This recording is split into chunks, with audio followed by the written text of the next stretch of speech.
नमस्कार दोस्तों। आज की कहानी का शीर्षक है तीन अनोखे गुरु। बहुत समय पहले हिमालय की तराइयों में बसे एक छोटे से आश्रम में महात्मा रहते थे, जिनकी वाणी सुनने दूर दूर से साधक आया करते थे। एक दिन प्रवचन के बाद एक युवा शिष्य ने उनसे विनम्र निवेदन किया, गुरुवर, आपने किस किस से शिक्षा पाई है? आपका प्रधान गुरु कौन है?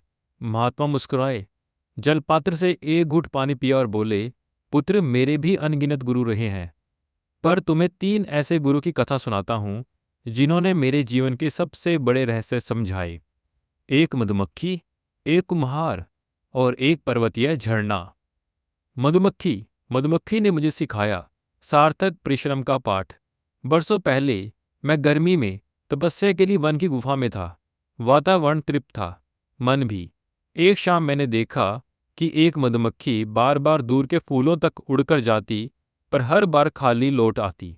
अतः वह अकेला कटीला बिरवा खोज लेती और वहीं से थोड़ी सी पराग ले आती। यह क्रम कई दिनों तक चला। तपस्या के छठे दिन मैंने छत्ता देखा तो वह मधुमक्खी अकेले होते हुए भी शहद से परिपूर्ण कोश तैयार कर चुकी थी। मैंने उससे सीखा, परिश्रम तभी सार्थक है जब उसे लक्ष्य से जोड़ा जाए, भीड़ और सुविधाओं से नहीं। उसी बोध ने मुझे कठोर साधना के क्षणों में लक्ष्य के साथ जुड़े रहने का साहस दिया। दूसरा है कुम्हार। कुम्हार ने सिखाया, निखार के लिए चोट भी जरूरी है। कभी एक नगर के प्रवेश द्वार पर मैंने एक बूढ़े कुम्हार को देखा। वह चाक पर घूमती हुई कच्ची मिट्टी के घड़े को भीतर बाहर से थपकी देता, कभी हल्की चोट मारता तो कभी गीला कपड़ा फेरता। जब मैंने उत्सुकतावश पूछा, बाबा, चोट कम दी तो घड़ा बन जाएगा, फिर इतना प्रहार क्यों? हंसते हुए उसने मिट्टी के भीगे हुए हाथ मेरे सिर पर रखे और बोला, बेटा, मिट्टी को भीतर से थामता हूं ताकि बाहर की चोट उसे सुंदर आकार दे सके। चोट ना होती तो घड़ा ढह जाता। उस दिन मैंने जाना कि जीवन की ठोकरें भीतर के धैर्य से मिलती हैं, तभी व्यक्तित्व का रूप निखरता है। जब जब आलोचना या विफलता ने मुझे चोट पहुंचाई, मैंने उस कुमार की थपकी याद की और भीतर से अपने को बहुत बल दिया। तीसरा, पर्वतीय झरना, विवेकपूर्ण प्रवाह की सीख। तीसरा गुरु स्वाभाविक था, पेड़ों का झरना। एक बार मैं एक तीव्र बहाव वाले झरने के पास ध्यान कर रहा था।